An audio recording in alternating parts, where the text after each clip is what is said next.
Hari ini sambungan firman Tuhan saudaraku pada tanggal 1, di mana dikatakan kita harus memiliki visi ke depan.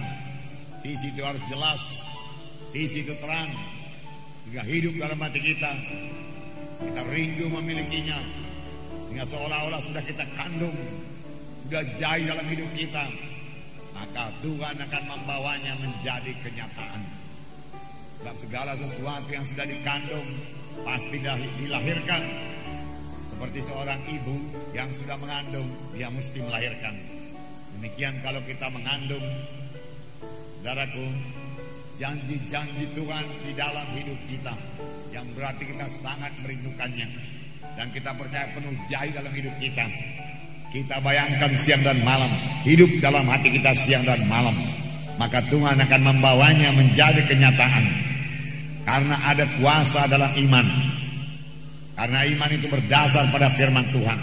Itu sebabnya saudaraku, visi kita itu juga bukanlah ambisi pribadi kita. Bukan, saudaraku. Bukanlah ambisi pribadi kita untuk membesarkan diri. Bukan. Tetapi sebagaimana dikatakan firman Tuhan itu, saudara, Roh Kuduslah yang memberikan penglihatan. Roh Kuduslah yang memberikan visi-visi kepada kita, ya, mimpi-mimpi kepada kita. Dan sepanjang kita terus, saudaraku, memegang penglihatan tersebut, mimpi-mimpi tersebut, saudara, itu menjadi visi kita, maka hal tersebut pasti menjadi kenyataan di dalam hidup kita. Amin. Tidak salah juga memiliki visi yang badaniah, saudaraku, ya. Saudara, sepanjang itu daripada Tuhan. Tetapi sebagai anak-anak Tuhan, saudaraku, fokus hidup kita ini adalah untuk Tuhan semuanya. Amin, saudara. Ya, amin, saudara. Ya, haleluya. Ya, jadi fokus hidup kita ini yang terutama kita pikirkan, yaitu pekerjaan Tuhan. Kita sampai kepada maksud Tuhan. Terlebih-lebih lagi saudara kita ini yang sudah hidup pada akhir zaman ini, di mana hari-hari kedatangan Tuhan sudah begitu hampir. Jadi kita sudah hidup pada zaman, saudaraku, biarlah kita lebih intim kepada Tuhan, lebih dekat kepada Tuhan, saudaraku. Sebab dengan lebih intim kepada Tuhan itu kita bersekutu dengan Tuhan, kita dengar suara Tuhan, disitulah kita beroleh visi daripada Tuhan. Dan visi itu kita hidupkan dalam hati kita, saudaraku, dan visi itu akan menjadi kenyataan. Nah, di sini juga, saudaraku, iman yang berubah menjadi kenyataan. Iman yang menjadi kenyataan. Iman yang menjadi kenyataan. Sudah punya iman, saudaraku, biarlah menjadi kenyataan. Bagaimana jalannya? Sederhana saja.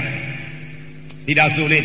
Tidak ada yang sulit firman Tuhan ini sepanjang Roh Kudus menerangkannya kepada kita. Amin. Tetapi kalau Roh Kudus tidak membukakan rahasia firman Tuhan, sangatlah sulit dimengerti firman Tuhan ini. Ahli-ahli teologi akal manusia saja tidak dapat mengertinya. Tetapi kalau Roh Kudus memberikan wahyu, saudaraku, terang semua firman Tuhan. Saudara mengetahui Ibrani 11 ayat 1 berkata mengenai iman, di mana dikatakan iman adalah dasar dari segala sesuatu yang kita harapkan dan bukti daripada segala sesuatu yang tidak kita lihat. Bukti daripada segala sesuatu yang tidak kita lihat. Jadi kalau yang namanya iman itu belum kita lihat secara badani, tapi maunya kita lihat secara rohani. Ini yang dinamakan visi. Sudah hidup dalam roh kita, dalam pikiran kita, dalam hati kita, tetapi belum jadi kenyataan dalam dunia badani ini. Misalnya seperti saya katakan semalam, tanggal 1, firman Tuhan berkata oleh Biluris, kamu sudah sembuh. Oh, aku sembuh, aku sembuh. Oh, pasti aku sembuh. Aku tidak jadi mati. Bilur Yesus menyembuhkan aku. Haleluya, haleluya. Tapi penyakit masih terasa, badan masih lemah. Bagaimana membawanya kepada kenyataan supaya badan ini kuat, penyakit itu hilang, supaya apa yang tidak dilihat itu menjadi kita lihat, ya. Supaya apa yang kita harapkan itu dasar dari segala sesuatu yang kita harapkan. Yang kita harapkan itu menjadi kenyataan. Jadi bagaimana merubah iman ini jadi kenyataan? Ya, harus jadi nyata. Untuk itu kita harus punya iman memang. Melalui iman itulah Tuhan bekerja. Itu sebabnya firman Tuhan berkata, tanpa iman mustahil orang berkenan kepada Allah. Berarti orang yang menghampiri Allah wajib percaya bahwa Allah itu ada, dan dia memberi pahala kepada orang yang sungguh-sungguh mencari dia, sungguh-sungguh percaya, sungguh-sungguh berpegang kepada firman-Nya.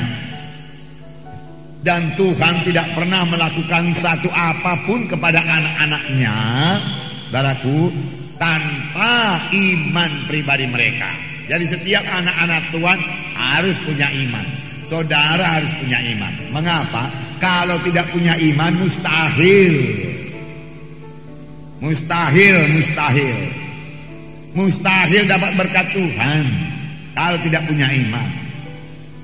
Mustahil saudaraku dapat kesembuhan kalau tidak punya iman. Harus punya iman.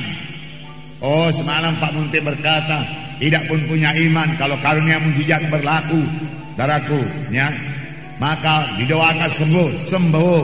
Saudara barangkali yang tidak punya iman, hamba Tuhannya punya iman. Amin, saudara. Jadi harus ada iman, amin.